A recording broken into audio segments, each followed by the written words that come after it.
போடணும்.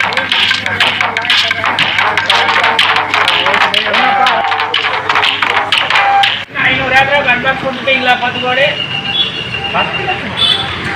10 லட்சமா கொடுத்தாச்சா? சொல்லுங்க.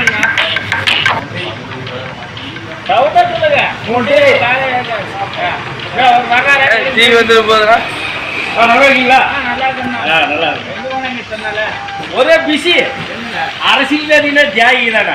ஒரு போன் வருது பேசினேன். ஹலோ, என்ன 500 ஏக்கராவா? ஆனா 1 கோடி ரூபாய் கொடுத்துருங்க அட்வான்ஸ் கொடுக்க சொல்லி கொடுத்துட்டியா? கொடுக்கலையா? கொடுத்துட்டியா? எப்போ கேட்டீங்க? நாளைக்கேவா? சரி முடிச்சிடலாம். ஏன் இப்படி பாக்குறீங்க? சும்மாதான் பாத்துங்க. சும்மாதான் பாத்துக்கிறீங்க. நாங்க கோடி லட்சம் பேசுவோம், நீங்க கண்டுக்க கூடாது. நாங்க ஒரு அரசியல்வாதிங்க. சரிங்களா? அரசியல்வாதிங்க தியாகிங்க. அப்பமா எனக்கு போகும்.